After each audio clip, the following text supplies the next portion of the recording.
Isang magandang araw po sa bawat isa sa atin. Ito pong muli ang inyong lingkod, Brother Paul Ditose, Pastor po. This is Jesus Christ Baptist Church and welcome sa ating pong time in the Word. At lagi po tayo nagpapasalamat sa Diyos sa patuloy niyang biyaya, sa kanyang habag sa atin. Tunay ang sinabi ng salita ng Diyos, it is of the Lord's mercy that we are not consumed. Great is His faithfulness. Talagang tunay ho tayong namamangha sa habag at katapatan ng Panginoon, at lalo itong ika nga ay lalong tumitingkad dahil alam ho natin yung sa ating parte yung kakulangan din naman natin ng katapatan, pero ang Diyos ay laging tapat sa kanyang pangako, laging tapat sa kanyang mga mananampalataya. So purihin ang Diyos, patuloy niya ang pagsusustento sa atin, and as I've always said, hindi lamang ho sa mga physical na pangangailangan o material, pinansyal, kung hindi maging siya rin ang nagsusustento sa atin sa spiritual natin, sa paglakad natin. Sabi ni Jesus ay walang makakaagaw sa kanyang mga tupa, sa kanyang kamay. Sabi ni Pedro sa 1 Peter chapter 1 verse 5, we are kept by the power of God. At ang sabi ho ng salita ng Panginoon, siya ang kumikilos sa atin para nasain natin at gawin ang kanyang kalooban. Talagang malinaw na God is always at work and God is the one who is sustaining the believers. Ika nga ho ay we persevere because God preserves.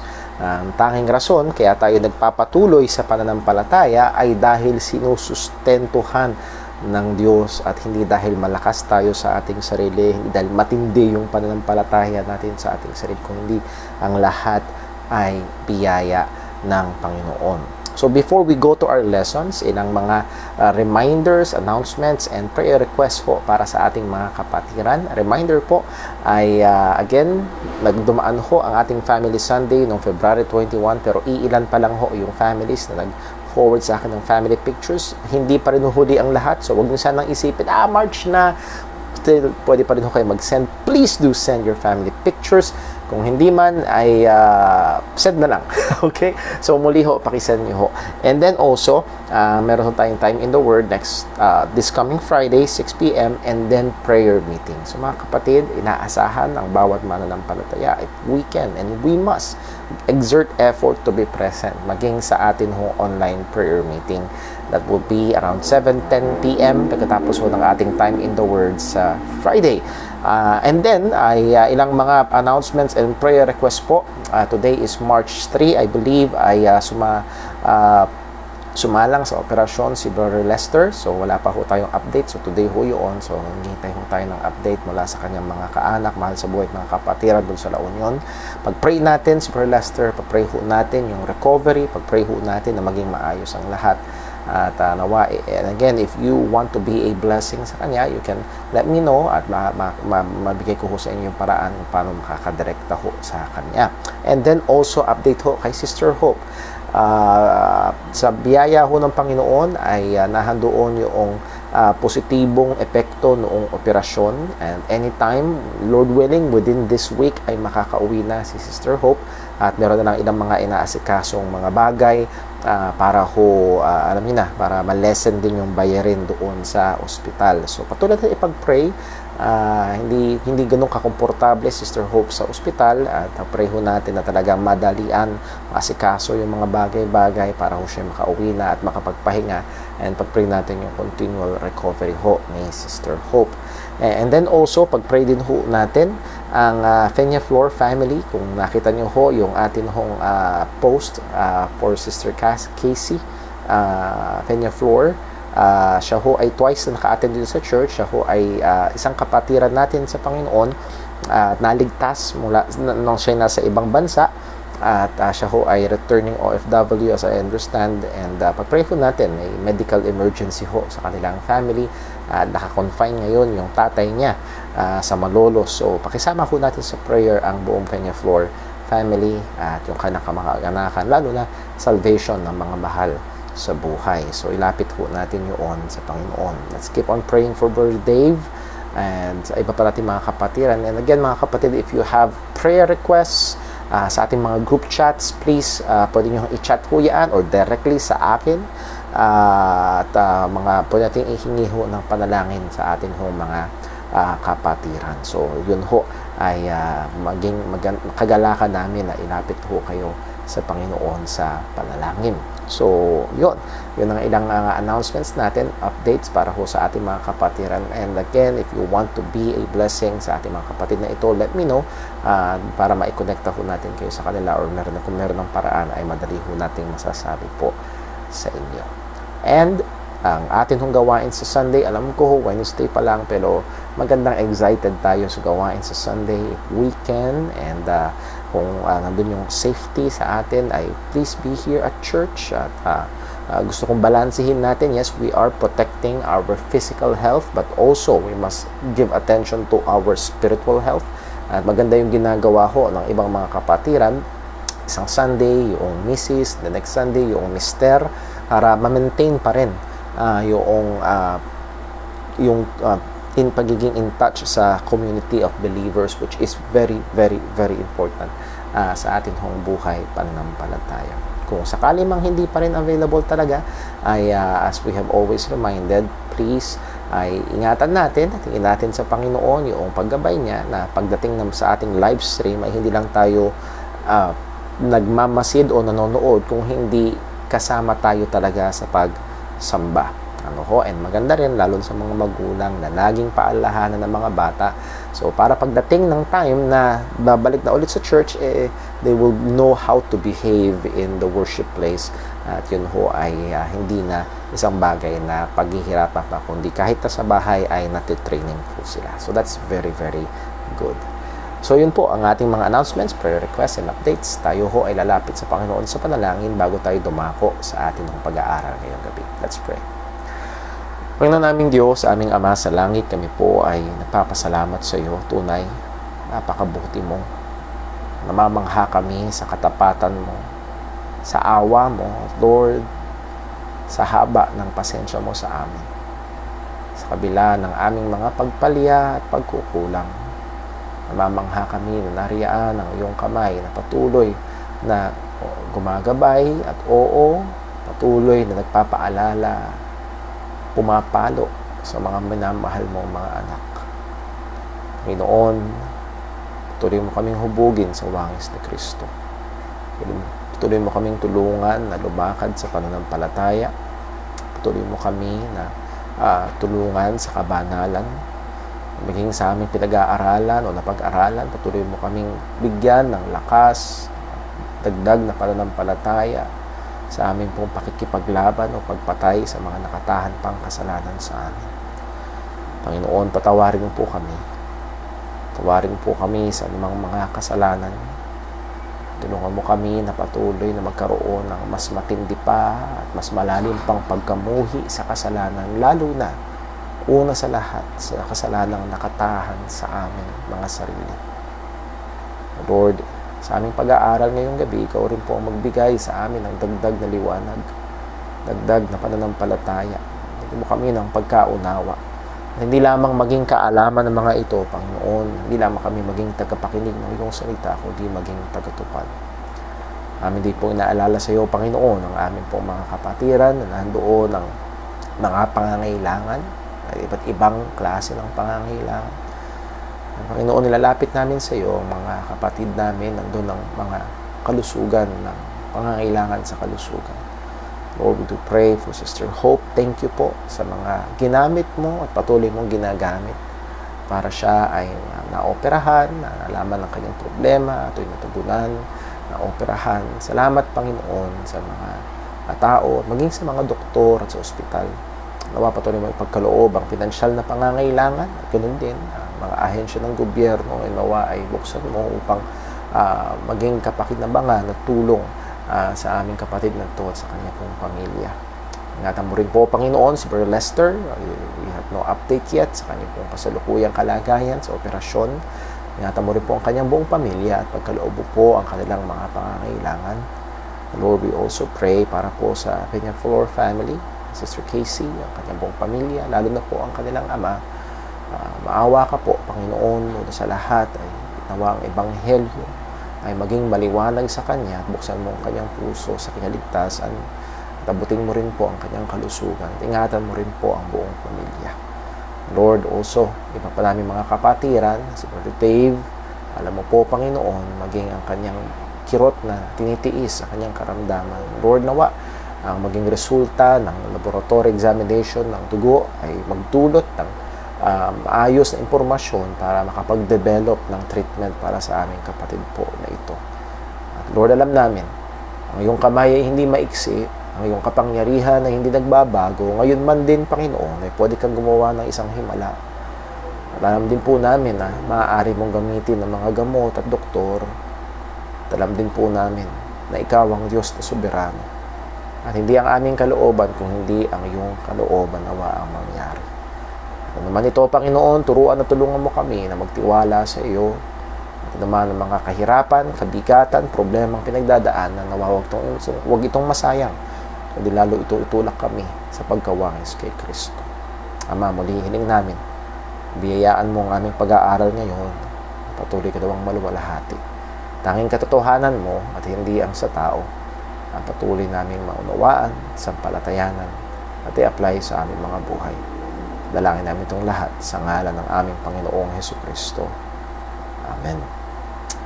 Okay, at ngayon ho ay inyahan ko kayo na buksan na inyong mga Biblia sa 1 John chapter 5. As we have been always doing, sinusubukan natin yung ating pag-aaral sa pagbasa ng isang talata to give us to remind us of the importance ng pag-aaral ho na ito. Sa 1 John chapter 5, again, a very familiar verse. Ang sabi sa verse number 13, it gives us, John gives us one of the reasons why he wrote this short epistle of 1 John.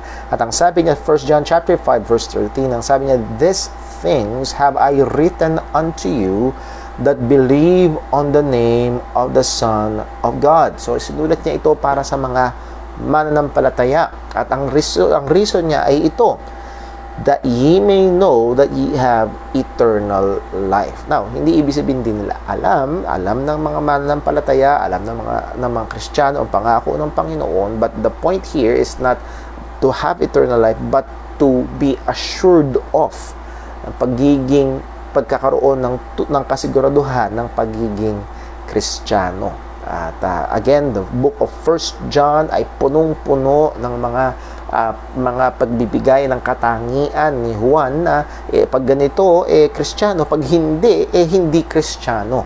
At ang layunin noon ay para ang mga mananampalataya masuri ang sarili as Paul commanded sa 2 Corinthians 13 verse 5 para masubok ang sarili through the Word of God kung tunay nga ang pananampalataya at totoo ngang may kaligtasan. At kaya ako natutong binasa ay gusto kong mapaalalahanan tayo at madiin ang mahalagang katotohanan na ang ating pinagbabasihan ay walang iba kundi what is written. These things have I written unto you. Ang authority natin dito ay hindi ang tao, kung hindi ang salita ng Panginoon. And we have been plowing through the Word of God. Again, this is not an exhaustive study, but I believe ay nakikita natin na yung ating mga punto na binibigay ay yun nga ang sinasabi ng salita ng Diyos, yun nga ang katangian ng Kristiyano. And with that, we can examine ourselves. We can prove ourselves through those truths in the Word of God at makita natin kung tunay nga ang atin hong pananampalataya sa ating Panginoong Hesukristo. So with that, ay magkaroon tayo ng mabilis na review para lang hindi natin makakalimutan. Number 1, true saving faith, there must be genuine faith in the true gospel. Ang tunay na ligtas ay may tunay na pananampalataya sa tunay na ebanghelyo, and I cannot stress that enough. Lagi nating dinidiinan huyaan, dapat tunay na pananampalataya sa totoong ebanghelyo. Number 2, there is a change in the heart. Magkakaroon ng pagbabago ng puso, magkakaroon ng pagmamahal sa Panginoon. And then, magkakaroon din, number 3, magkakaroon din ng pagmamahal sa kapatiran. Again, these are marks of a true Christian. Mahal niya ang Diyos, hindi pwedeng hindi. Kung hindi niya mahal ang Diyos, hindi siya Kristiyano, gaano man siya karelihiyoso. And sad to say, many Filipinos are religious. Pero pag tinignan natin, sinuri natin sa ngayon sa Biblia, walang pagmamahal ng tunay sa Panginoon. Mahal ang relihiyon, pero hindi mahal ang Panginoon. And marami ho na ganon ang kalagayan. And wag natin isipin na ang mga Baptist ay excuse sa bagay ho na yan. So, no. Dapat mahal ang Diyos. And then, pangalawa, mahal ang kapatiran. Pang-apat, ang tunay na Kristiyano ay merong pagbabago ng buhay. Tuloy-tuloy na pagbabago ng buhay or sanctification. Number 5, magkakaroon ng pagbabago sa kanyang pamumuhay. Ayan, medyo binukod natin pero very much related dun sa unang sinabi, pero ito yung sa pang-araw-araw na lakad. Ano ho? Buksan na natin sandali. Sa Romans chapter 8, ang sabi ho ni Apostol Pablo ho ay ito. Romans chapter 8, verse number 1. Ang sabi niya, there is therefore now no condemnation to them which are in Christ Jesus. So malinaw, wala nang hatol sa mga na kay Kristo Jesus, at binigyan niya ng description. Ano ang itsura ng lakad, ng pamumuhay ng isang na kay Kristo? Ang sabi niya, who walk not after the flesh, but after the Spirit. So sino yung pronoun na who? Well, those are in Christ Jesus. Those who have no more condemnation. They walk not after the flesh, but after the Spirit. So, isa sa mga talagang kailangan bantayan at bigyan ng pansin ay yung lakad, and that is yung pamumuhay. Let me clarify. Ang pamumuhay o ang paraan ng pamumuhay ay hindi magliligtas kung hindi ito ay magbibigay ebidensya kung tunay ba ang kanyang kaligtasan. Tunay ba siyang na kay Kristo? Tunay bang wala na siyang anumang mga hatol? Number next, ang isang tunay na Kristiyano ay magkakaroon ng bagong relasyon sa sanglibutan. Hindi na siya nabubuhay para sa sanglibutan. Hindi pwedeng dalawa. Hindi pwedeng namumuhay siya para sa Diyos and namumuhay siya sa sanglibutan. Ang tunay na Kristiyano ay nabubuhay sa sanglibutan para sa Panginoon. And that coincides sa sinabi ng ating Panginoong Jesus sa Matthew chapter 6. No man can serve two masters. Is either he will love the one or hate the other.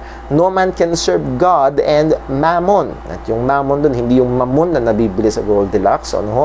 Kung hindi money. And ang context ho ng passage na yon ay wag tayong mag-impok ng kayamanan sa lupa, kundi mag-impok tayo ng kayamanan sa langit. And again, for where your treasure is, there will your heart be also. If your heart is in the world and the things in the world, unsaved. Even if you are in the church every Sunday, pero kung ang puso mo ay nakabaon sa sanglibutan at nabubuhay ka para sa mga bagay sa sanglibutan, wala sa iyo ang pag-ibig ng Diyos. Walang tunay na kaligtasan. And that is according to the Word of God. Again, tuloy tayo. A believer's relationship there's a new relationship with the world. There's a new relationship with the Word. Ano? Siya na ay parang isang bagong panganak na sanggol at inuutusan na nasain. At again, nahandun minsan ng mga Kristiyano nahuhulog sa kaisipan. Well, kailan ka magbabasa ng salita? Pag gusto ko, pag type ko, pag feel ko, well, again, that is very unbiblical. And maganda kung gusto natin lagi. But the point is this, hindi lagi. At meron talagang mga time na para bang ang bigat-bigat buksan. At lalo na kung busy at daming mga alalahanin. Pero handun yung sinabi. At itong sinabing ito ni Pedro ay pautos. Desire the sincere milk of the word. It's imperative. Gustuhin natin. Ayaw mo? Gustuhin mo. Ayaw natin? Gustuhin natin. Bilang mga tunay na mananampalataya. At maganda yung sinabi ng author and preacher na si John Piper. Let us ask God. Hingin natin sa Diyos. Hingin natin sa Diyos yung gutom, yung uhaw sa kanyang salita. Number next, kailangan natin bilisan. A true believer, ang isang tunay na Kristiyano, will have fellowship with other believers. Makikipisan siya kasama ng mga tunay na mananampalataya. Yes, I know, in the present pandemic, medyo limited ito. But there are, by the grace of God, other means to fellowship. We can do it online. At salamat sa Panginoon. Meron tayong mga kapatiran. Alam ko ho, in their faithfulness to God, in submitting to the government, and also in trying to take care of their health, ay wala sila sa church. But every time na meron tayong live stream, every time na meron tayong online na gawan, they will be there. So they still try to fellowship. Now, iba naman yung pwede nang pumunta, pero ayaw pa rin. May malaking problema yun sa puso. Number next, there will be an increasing manifestation of the work of the Spirit. Magkakaroon ng tuloy-tuloy na unlad ng gawa ng banal na Espiritu. Pag-unlad ng makita ang gawa ng banal na Espiritu. At itong kinategorize sa dalawa. Una, makikita ang gawa ng banal na Espiritu sa mga Christian attitudes, which is sinabi sa Galatians chapter 5 verse 22, but the fruit of the Spirit is love, joy, long-suffering, gentleness, goodness, faith or faithfulness, meekness, temperance. Against such there is no law. So these are not godly actions dahil napakadaling pikiin nun, but godly attitudes that will result to godly living. Iyon ang bunga ng banal na Espiritu. So ang isang taong tunay na ligtas ay sasagana sa bagay na ito at magde-develop, mag-i-increase. It may be a slow increase, fast increase, but there will be an increase. Meron at meron. Hindi pwedeng walang mangyayari. And kagaya ho nung ating pinag-aralan nun dito sa church, it is supernatural. Merong mga tao na natural silang gentle, maybe because of their upbringing, andun yung gentleness nila, but we're not talking about that. But it is the work of the Spirit. Nakikita yung gawa ng banal na Espiritu. Number next, by mortification of sin. So, yung gawa ng banal na Espiritu, makikita sa bunga, Christian attitudes. And then pangalawa, sa pagpatay sa nakatahang kasalanan. Romans 8 verse number 13, if you live after the flesh, ye shall die. But if ye through the Spirit do mortify the deeds of the body, ye shall live. Verse 14, for as many as are led by the Spirit of God, they are the sons of God. By the way, nakalimutan ko sabihin, the leading of the Spirit in the language of the Bible is this: increasing in godliness and mortifying sins. Alam ko ho, maraming talk ngayon sa pagiging full of the Spirit, at maraming mga charismatic churches dyan, full of the Spirit, and they're looking for this outward manifestations like nanginginig at kung ano-ano pa. But here in the Bible is ang binibigyang pansin ay yung pamumuhay. Nandun yung gawa ng banal na Espiritu. Hindi ito sa pamamagitan ng pagbababol ng kung ano-anong tunog sa bibig. Kung hindi, ito yung magre-resulta sa kabanalan at pagre-resulta sa pagpatay sa nakatahang kasalanan. At sabi ni Pablo, for as many as are led by the Spirit of God, they are the sons of God. So again, if you are not being led to holiness and led to the mortification of sin, then you are not a child of God. For as many as are led by the Spirit of God. If you're not being led by the Spirit in these two categories, sangayon sa Biblia, sangayon sabi ni Pablo, may magandang at napakabiblikal at mabigat na rason para talaga suriin mo ang iyong kalagayan sa harapan ng Panginoon. Tunay nga ba ang pagiging Kristiyano? Well, nagkaroon tayo ng mga practical na pag-aaral patungkol sa paano ba?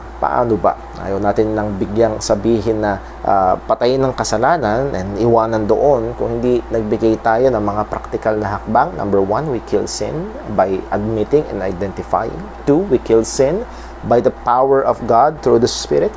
Number 3, we kill sin through the application of the gospel of Christ in our lives daily. Number 4, we kill sin by the sword of the Spirit or the word of God. Thy word have I hid in my heart that I might not sin against thee. Number 5, we kill sin by intentionally and continually resisting it. Hindi ito one time, big time, I surrender all and then, no. It is a continual, tuloy-tuloy na pagtanggi, tuloy-tuloy na pakikipaglaban. Number 6, we kill sin by choking the life out of it. sakalin. Ang sabi ni Pablo, Romans 13:14, but put ye on the Lord Jesus Christ and make not provision for the flesh. Do not make provision. Huwag nating pakainin. Maganda yung sinabi, hindi ko na makaalala kung yung pangalan, pero may pinanood akong Christian counseling lessons, at isang sa mga sinasabi niya sa mga counseling niya ay kapag ang kasalanang ito ay umaatake, nangyayari, ay isa sa mga kailangang hanapin ay yung mga nagtitrigger. At ang binigay niyang halimbawa, ikaw ay isang empleyadong lalaki at natutukso ka sa isang empleyada na hindi mo asawa at ang asawa mo ay nasa tahanan. Well, look for the triggers. Baka mamaya kapag break time, imbis na iwasan mo, sinasamahan mo pang magkape. Look for those triggers na maaari na nagpapakain pa, na it makes provision for the flesh, and be very, very watchful. So, we kill sin by choking it. Number 7, we kill sin by godly discipline of the mind. Kailangan bantayan ng pag-iisip. Bago sabihin ng bibig, gawin ng kamay, puntahan ng paa, ay inisip muna yan. Next, we kill sin by prayer. Prayer. Watch and pray that ye enter not into temptation. The spirit indeed is willing, but the flesh, the flesh is weak. We are weak. We need to pray. We need to pray. Number 9, we kill sin by fellowshipping with other believers. Kailangan natin ang fellowship sa isa't isa. Kailangan natin. Yung kaisipan na kailangan ako ng church. Kailangan ko ang church. Kailangan natin ang fellowship. Ang sabi, Hebrews 10 verse 24, and let us consider one another to provoke one another to love and good works, not forsaking the assemblings of ourselves together as the manner of some is, but exhorting one another, and so much the more as ye see the day approach. So we need the exhortation of one another. Number 10, rise mightily against the first actings of sin. Ito yung hiniram natin mula sa book ni John Owen, Mortification of Sin. At may mga pagkakataon daw na talagang darating na makakagain ng 1 inch, ng 5 minutes ang kasalanan, at pag na-realize natin na kasalanan na pala to at dahil maaaring nakahakbang na yung isang paa natin, we must engage against it with all our might. At anuman ang atin hong maaaring gawin para labanan ito.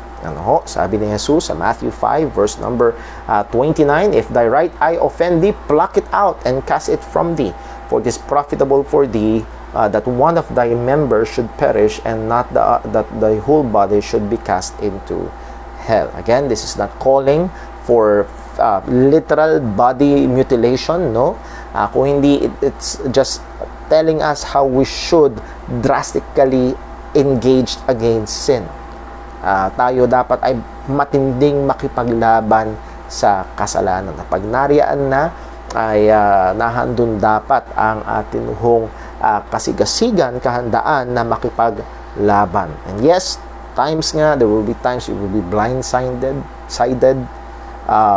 There will be times na ikaw ay maaari nagmamaneho at may papasok na kaisipan sa iyong isip na hindi makadiyos. There will be times that your emotions will get the best of you dahil sa emosyon ay doon na yung kaisipan na hindi makadiyos. At pag na-realize, teka, hindi na maganda to, hindi na makadiyos tong iniisip ko, yung ninanasa ko. Well, labanan natin ng buong sikap. Isang magandang advice ng isang pastor ay inaalala niya si Jesus. Inaalala niya si Jesus sa krus. Again, those wonderful truths in the Word of God ay makakatulong sa atin sa paglaban sa kasalanan.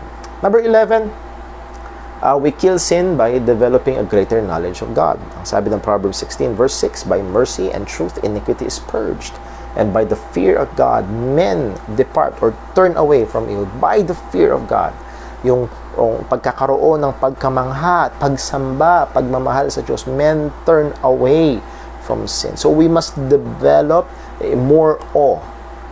Mas lalo pang ma-develop ang pagkamangha natin, pagkakilala natin sa Panginoon. And I don't mean that just more information, but talagang kilala at kilalang kilala natin ang Panginoon. Isang magandang halimbawa dyan ay maaari kang mag-research patungkol kay former President ng US, Barack Obama. You can read about his biographies or autobiography.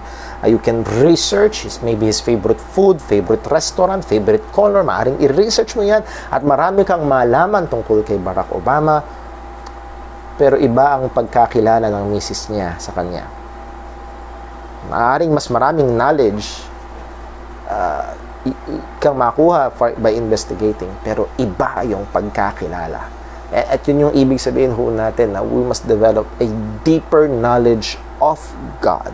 And these two, information and knowledge about God, our personal knowledge about God, goes together. It goes together. Well, next, dito ho siguro tayo matatapos. Pang-12 marka, pang-10 marka ng tunay na Kristiyano. So, natapos natin yung mga practical na steps paano patayin ang kasalanan. Ngayon, tingnan ho natin ang pang-10, and Lord willing sa ating pag-aaral ay I think this will be the last na marka, and we can give more. Maaaring delineation itong mga 10 ito. But I think we have covered enough ground. And if you have questions, suggestions, you can message me directly at kukonsidera ho natin mga bagay po na yan o maaari natin pag-usapan or talakayan. So number 10 na marka ng isang tunay na Kristiyano ito. True saving faith, true salvation brings about true repentance and continual repentance. Ang tunay na ligtas ay meron at nagkakaroon ng tunay na pagsisisi at tuloy-tuloy na pagsisisi. Isang magandang, importanteng tandaan ho natin, ang pagsisisi sa kasalanan ay bahagi ng tunay na kaligtasan. Ang tunay na pananampalataya sa Ebanghelyo, laging kalakip nito ang tunay na pagsisisi sa kasalanan.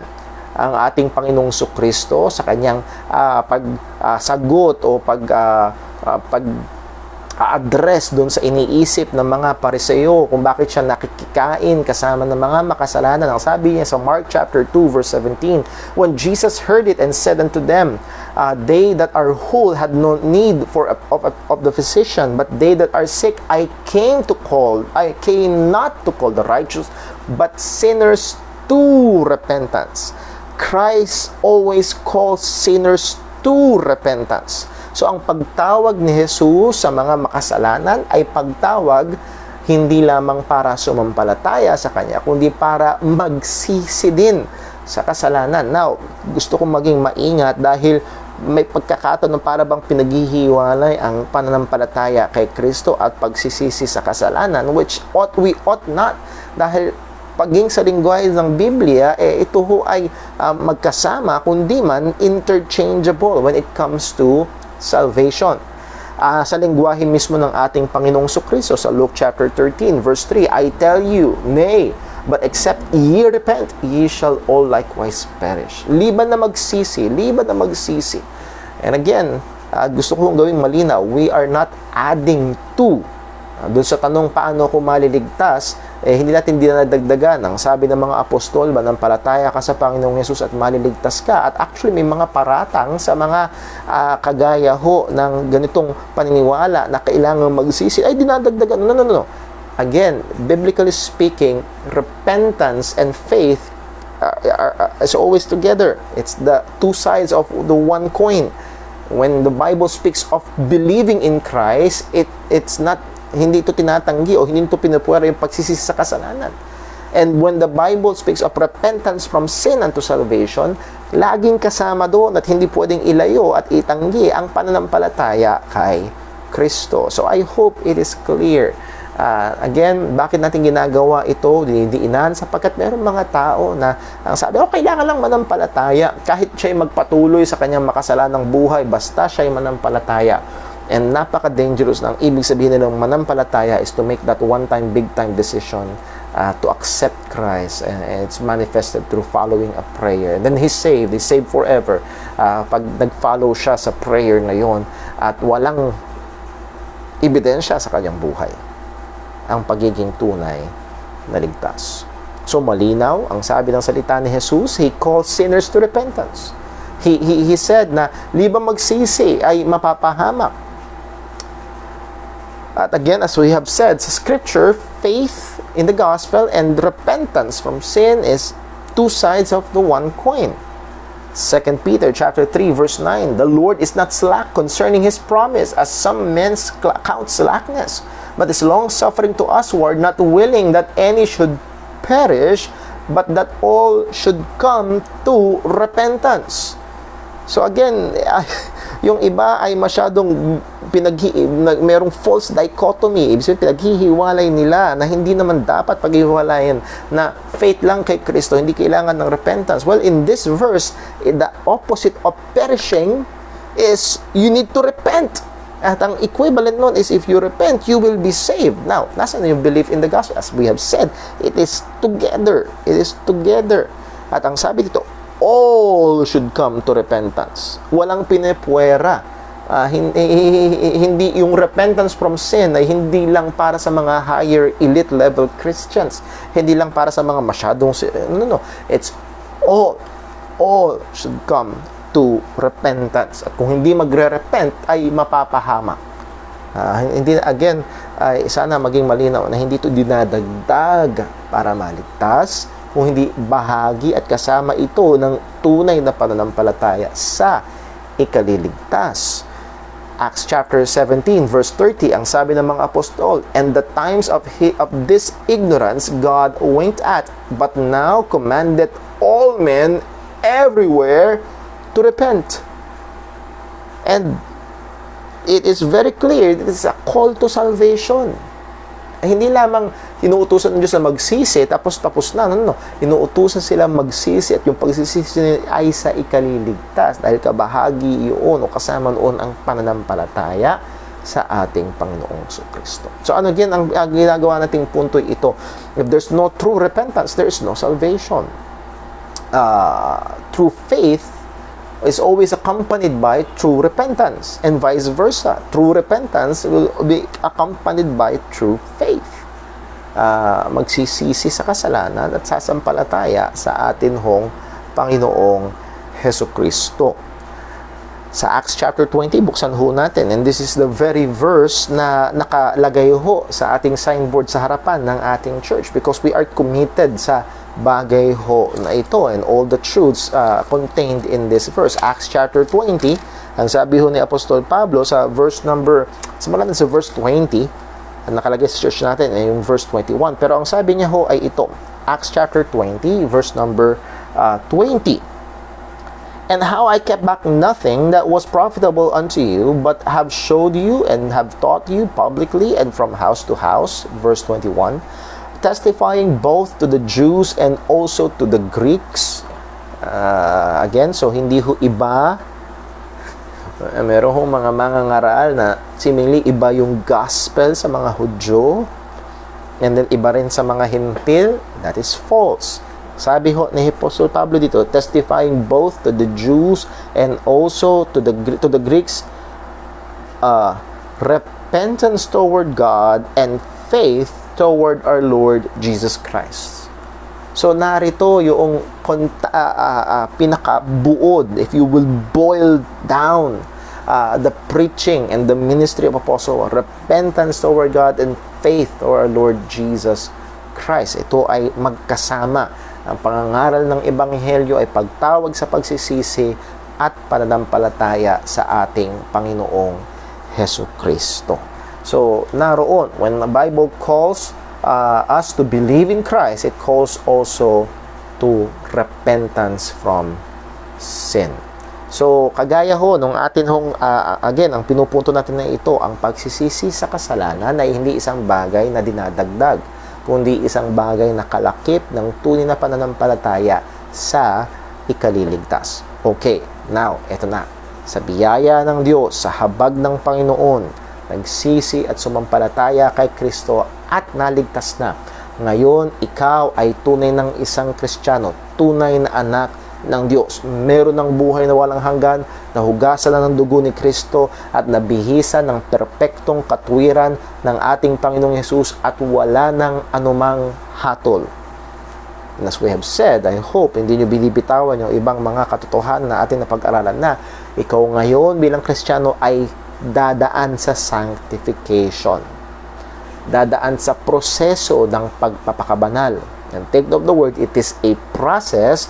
Hindi ka pag naligtas biglang perfect na. No, it is a process. At ang isang Kristiyano na dumadaan sa prosesong ito, yes, hindi pa perfecto. There will be times na nahuhulog pa rin, bumabagsak sa kasalanan, nahuhulog sa tukso ang isang tunay na mananampalataya, and even maaari sa malalaking mga kasalanan, mabibigat na kasalanan. So muli ay narito ang isang katanungan. Ano ang mangyayari? Well, merong iba na ang kanilang kaisipan ay pag nahulog sa kasalanan, hindi naligtas. Siguro ang isang quote nila ay sa Hebrews chapter 10 ay babasahin lang ho natin. Hebrews chapter 10, yung sinasadya ang kasalanan, at kung nyo naalala, atin na ho dinil ang talatang ito. Pero unless na baka makalimutan ho natin, ang sabi ho sa Hebrews chapter 10 verse 26, for if we sin willfully after that we have received the knowledge of the truth, there remaineth no more sacrifice for sins. And the question here is, who does not? Sinong Kristiyano ang hindi? Sinong Kristiyanong hindi nagkakasala pagkatapos maligtas? At ang sabi, merong mga mangangaral na sasabi na, well, hindi na magkakasala. Pag nagkasala, hindi talaga tunay na ligtas. Well, therefore, walang tunay na ligtas at walang maliligtas. Dahil ho, ang pinag-uusapan ditong sin or sinning willfully is the sin of apostasy, pagtalikod kay Kristo. At ang point ay ito, pag tumalikod ka kay Kristo, wala nang pangbayad sa kasalanan kasi si Jesus lang ang pambayad sa kasalanan. Pag tinalikuran mo si Kristo, ang tanging naghihintay sa iyo ay kaparusahan, kapahamakan, ang nagbabagang galit ng Panginoon. That's it. That's it. It's either you're in Christ and you're saved. Apart from Christ, you will experience God's wrath. At kung meron nakikinig ngayon, let me just insert it here. Narito ang maliwanag sinasabi ng salita ng Diyos. If you will turn away from Christ, kung hindi ka magsisisi at sasampalataya, mapapahamak ka. At tinatawag ka ng Diyos na magsisi at manampalataya sa ating Panginoong Hesukristo. Kung meron kang katanungan tungkol diyan, pwede kayong mag-message sa akin. Sa biyaya ng Panginoon, pag-uusapan po natin. Pero ang punto ay ito, kapag ang isang Kristiyano, isang tao ay tunay ng Kristiyano, okay? Nandun tayo sa premise, tunay na Kristiyano. Nagkakasala pa rin ba? The answer is yes, biblically. Ang sabi ni Pablo sa Romans chapter 7, if you have your Bibles, and I hope your Bibles are open. Romans chapter 7, verse number 18 to 19, ang sabi ng salita ng Diyos ay ito, for the good that I would not do, or I would do not, for the good that I would, I do not. And the evil which I would not, that I do. So, question, nakakagawa pa rin ba ng masama si Pablo? Yes. Siya mismo ang sabi. Siya mismo ang nagsabi. So, naroon, nahuhulog pa rin ba sa kasalanan? Opo. Nagkakamali pa rin ba? Natutukso pa rin ba? Yes. Ang isang totoong Kristiyano ay pwede pa rin mahulog sa kasalanan. Remember, we are in the process of sanctification. Hindi sinless, but we will be sinning less and less and less and less as God works through our lives. Now, ang punto, ang tanong ay ito, paano pag ang isang Kristiyano ay nahulog sa kasalanan? Ano ang kanyang kailangan gawin? Dito nga lalabas yung atin nung sinabi kanina. Ang isang totoong Kristiyano ay may tunay na pagsisisi at tuloy na pagsisisi sa kasalanan. Ibig sabihin, ng isang Kristiyano, hindi baliwala sa kanya pag siya nagkakasala laban sa Panginoon. Ang isang tunay na Kristiyano, hindi niya iisip, basta ligtas na ako, pupunta na ako sa langit, mamumuhay ako sa paraan na gusto ko, and ang ibig sabihin nun kahit sa kasalanan. That is very unbiblical. Dahil ang tunay na Kristiyano ay nagkakasala pa rin, pero siya ay nagsisisi sa kasalanan. 1 John chapter 2, buksan po natin. 1 John chapter 2, well, sa chapter 1 ho muna. 1 John chapter 1. Ang sabi ho ni Apostol Juan sa 1 John chapter 1, simulan natin sa verse number 5. This then is the message that we have heard of Him, that then declared unto you that God is light, and in Him is no darkness at all. So ang Diyos ay liwanag at walang anumang dilim. Verse 6, if we say that we have fellowship with Him and walk in darkness, we lie and do not the truth. Again, sinasabi man ng iyong bibig na may fellowship, may pakikiisa ka, may relasyon ka sa Panginoon, pero ang lakad mo ay lakad sa dilim, lumalakad ka, namumuhay ka sa kasalanan, hindi totoo na meron kang relasyon sa Diyos. Verse 7, but if we walk in the light as He is in the light, we have fellowship one with another, and the blood of Christ, His Son, cleanseth us from all sins. Ano ho? So again, iyon ay patunay na talagang tayo ay nahugasan ng dugo ni Kristo because we are walking in the light. Verse 8, if we say that we have no sin, take note of the pronoun we, kasama si John. If we say, ibig sabihin kahit si John, hindi niya pwedeng sabihin na wala siyang kasalanan. If we say that we have no sin, we deceive ourselves and the truth is not in us. Okay? John, paano yun? Paano pag inamin ko na ako'y nahuhulog pa rin sa kasalanan? Pag inamin ko na ako'y nagkakasala pa rin. Sabi sa verse 9, and praise God, at isa sa napakalaking nagbibigay pag-asa at magmadalas ho sa personal kong buhay bilang mananampalataya, isang madalas sa talata na binabalikan ay itong talatang ito. Again, ang punto ay dahil nahuhulog pa rin sa kasalanan ng Kristiyano. Hindi pinag-uusapan kung kailangan napaka-gruesome or napakabigat ng kasalanan. Maaaring ang kasalanan ay isang salita na hindi mo nabantayan and you became cruel to your wife. Or isang kaisipan na hindi mo nabantayan at naglaro ang hindi sa iyong isip ang isang bagay na hindi nararapat. Those sins, naging mayabang, naging makasarili, and by God's grace, pinakita sa iyo ng Panginoon, anong gagawin? Verse number 9, if we confess our sins, take note again of the pronoun, our sins. Kakasala pa rin ba si John, Apostle John? Yes. But if we confess our sins, again, the context here of the we are believers. If believers confess our sins, He is faithful and just to forgive us our sins and to cleanse us from all unrighteousness. And again, as I've told you before, yung dilemma na na-encounter ko sa talatang ito nung pinag-aaralan ko siya noon, ay ko, kung ang Diyos ay magiging tapat at matuwid, hindi niya ako patatawarin kung hindi parurusahan niya ako. Nakuha niyo ho? Kung ang Diyos ay matapat at matuwid, bakit niya ako patatawarin? Dapat parusahan niya ako. Yun ang kakaibahan sa kalagayan ng isang mananampalataya. Dahil ang isang mananampalataya na kay Kristo Jesus na, bayad na ang kanyang kasalanan at wala na siyang anumang hatol, at ang Diyos sa kanyang katapatan at katwiran, patatawarin niya at lilinisin niya. At nahandun yung pag-asa natin. Again, isang magandang paalala ho sa akin at na-realize ko ho ito, hindi sa dami ng luha, hindi sa bigat ng damdamin. Ang pagpapatawad ng Diyos sa atin ay nakabase kay Kristo Jesus. Wala tayong maipagmamalaki. Wala tayong maipagmamalaki. Well, pupunta tayo sa bagay na yun. Pero ang punto ko ay ito, nagkakasala pa ba ang Kristiyano?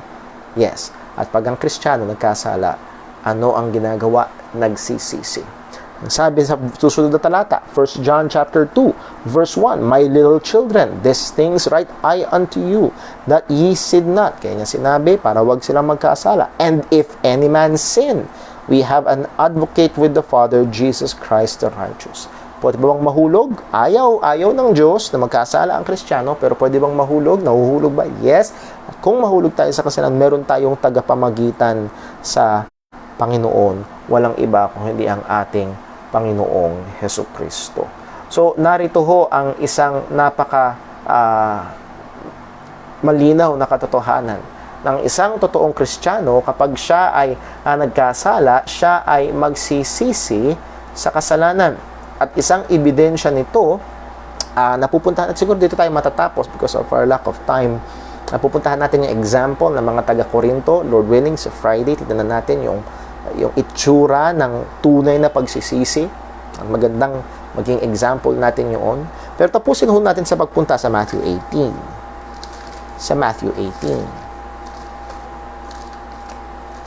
Nakikita ho natin na ito'y mahalaga sapagkat ito ay nakatali o kaakibat ng katotohanan at isang bagay na inutos ng Diyos sa iglesia na mag-exercise ng church discipline. Mga hakbang sa pagdidisiplina. At ang gamit ko ng church discipline dito ay hindi lang yung pagtitiwala, kung hindi yung isa sa hakbang nito ay lalapitan mo. Ang sabi ng ating Panginoong Jesucristo sa Matthew chapter 18, and ang verse ay verse number 15, moreover, if thy brother shall trespass against thee, go and tell him his fault between thee and him alone. And if he shall hear thee, ang implication ay kung pinakinggan ka niya at inamin niya at nagsisi siya sa kanyang pagkasalanan laban sa iyo, thou hast gained thy brother. Again, anong punto? Inamin, nagsisi sa kasalanan. Nagsisi. Verse 16, but if he will not hear thee, then take with thee one or two more, that in the mouth of 2 or 3 witnesses every mouth may be established. Pero kung hindi niyo pa rin so kung ayaw niya magsisi, magsama ka pa para ma-establish yung katotohanan, at kung sakaling talaga may kasalanan, tawagin niyo sa pagsisisi. And then pagdating sa verse 17, if he shall neglect to hear them, tell it to the church. At ang trabaho ng buong iglesia ay tawagin. At kung yung naalala yung pag-aaral natin dito, just a few verses before, ang ginamit na ilustrasyon ng ating Panginoong Jesus ay yung tupang nawawala at kailangan mag-exert ng effort para yung tupang nalilihis ng landas ay tawagin pabalik sa kawan. At yun yung ginagawa kapag nagkasala isang kapatid. Tatawagin pabalik sa pamamagitan ng pagsisisi. Pero kung ayaw pakinggan, sabihin sa buong iglesia at ang buong iglesia ay mag-exert ng effort para ipag-pray at tawagin sa pagsisisi ang mananampalataya, ang kapatid na ito. Pero ang sabi, but if he neglect to hear the church, ang sabihin, malinaw na. Napatunayan na may kasalanan talaga pero ayaw magsisi. Maaari for span of time talagang tinatawag siya sa pagsisisi. Ayaw, nanatili siya. Siya mismo ay kumbinsido, may kasalanan, may mali, pero ayaw niyang bitawan. Sabi ng salita ng Panginoon, let him be unto thee as a hidden man and a public. In that language, siya ay ituturing at titignan bilang isang hindi mananampalataya. Bakit? Dahil ayaw magsisi sa kasalanan. Again, take note, nandun yung steps. Sana wag niyo sabihin sa akin, okay, lumapit sa akin na baka mamaya biglang may mag-message sa akin, no, Brother Paul, si ganito, tapos sinabi ko yung kasalanan niya, ayaw niya mag-sorry, hindi siya Christian. No. There are the steps. At ang layunin nito ay hindi para labelan ng isang tao o itulak siya palayo. Ang layunin nito ay again, tawagin. Sa pagmamahal, tawagin yung naliligaw na tupa. Pero at this point, ang gusto kong nakita ko natin dito ay bakit siya ituturing na hindi mananampalataya? Ayaw niyang pagsisihan ang malinaw at na-establish na kasalanan. Again, it gives emphasis dun sa point na sinabi natin dahil ang tunay na Kristiyano ay nagsisi at patuloy na nagsisisi. Kasi ang isang Kristiyano nahuhulog pa rin sa kasalanan. Ang isang Kristiyano nagkakamali pa rin. Nakakalabag pa rin sa mga kautusan ng Panginoon. And by the grace of God, kung yung pagkasalanan na yun ay nalaman at nakita niya sa biyaya ng Panginoon, ang hakbang ng isang tunay na mananampalataya ay pagsisihan yun. So, ang isang totoong Kristiyano ay may tunay na pagsisisi at may tuloy-tuloy na pagsisisi. At maaari natin itong ilagay sa, itong pagsisisi na ito ay maaari natin ilagay sa isa sa mga praktikal na hakbang sa pagpatay sa mga nakatahan pa ring kasalanan. Nawa, mga kapatid, ang mga pag-aaral ho natin ito ay patuloy na nakakatulong sa atin. Lord willing, this coming Friday will be, if not the last, second to the last na lesson natin about marks of a true Christian. Titignan natin yung example. Dahil madaling sabihin, nagsisi na. Anong itsura nito? Isang maganda na meron tayong bigay sa atin ng salita ng Diyos, ang example ng mga taga-Korinto. Sinabi din ni Apostol Pablo, anong naging resulta ng godly sorrow that leadeth to repentance sa mga taga-Korinto, at merong resulta sa kanila. At itinanahon natin yung Lord willing this coming Friday. And then, please do pray. We'll be looking at a different topic about biblical evangelism. At tignan muna natin yung mga underlying truths kung bakit ito, paano ito. At tignan natin yan para magawa natin sa biyaya ng Panginoon na may katapatan ang pagbabahagi ng Ebanghelyo. Again, kung meron mga malabo, meron mga tanong, or kung meron nangangailangan ng counsel, you can directly message me para matugunan natin sa biyaya ng Panginoon. With that, let's pray. Panginoon naming Diyos, aming Ama sa langit, salamat po. Salamat po sa mga paalala ng iyong salita. Sa mga katotohanan na aming nakikita, Lord, muli, tulungan mo kami na hindi lang ito maging impormasyon na magpapayabang, kundi katotohanan na lalong magpapabanal at magpapakumbaba sa amin. At Lord, tulungan mo kami na lalo pang maging sensitibo sa kasalanan. Maging mapagbantay, hindi lang sa aming ginagawa, kundi pati sa aming sinasabi. Hindi lang sa aming sinasabi, kundi maging sa aming iniisip. Kung meron mang masumpungan na kasalanan, dalhin mo kami sa isang tunay na pagsisisi. At salamat po. Dahil kung ipahayag namin ang aming kasalanan, ay tapat at banal ka na kami patatawarin at lilinisin. Hindi dahil matindi ang aming pagsisisi, hindi dahil marami ang aming luha, hindi dahil may namatay para bayaran ng aming mga kasalanan. Wala kaming ibang tungtungan, wala kaming ibang pag-asa, kundi siya na namatay sa krus at muling nabuhay. Muli, Panginoon, namin pong hiling, isa sa mga layunin ng aming pag-aaral, kung meron man na nakikinig ngayon, makita niya ang kanyang kalagayan sang-ayon sa mga malinaw na katotohanan ng iyong salita. Siya ay wala pa kay Kristo. Panginoon, baka merong ngayong nakikinig na isang bata o isang lalaki o babaeng matagal nang nag-church. O baka minsang nag-profess o sumunod sa isang panalangin. Ngunit Panginoon, sa linaw at sa salamin ng iyong salita, nakita niya na siya ay wala pa kay Kristo. Ama, mahabag ka. Ikaw lamang ang makapagbubukas ng puso. Ikaw lamang ang makapaglalapit ng kaluluwa kay Jesus. Ikaw lamang ang makapagliligtas. Maawa ka po, O Diyos. Lord, kagaya ng sinabi ni Juan, sa mga tunay na mananampalataya, nawa ang mga pag-aaral na ito ay nagbigay ng lalong katiyakan. Sa biyaya mo, ang mga ebidensyang ito ay nakikita at patuloy na umuunlad sa buhay ng mga mananampalataya. Tulungan mo kami na lumago pa. Tulungan mo kami na lalo pang lumaban sa kasalanan, habulin ang kabanalan. Tulungan mo kami na patuloy na lumalim sa pagkakilala sa iyo. Ama, again, we do pray for Sister Hope, Fenya Flor family, Brother Lester, Brother Dave. Mahabag ka po. Sa iba ko namin mga kapatiran, nandun ang karamdaman at mga pangangailangan. Again, Lord, nawawag namin itong sayangin.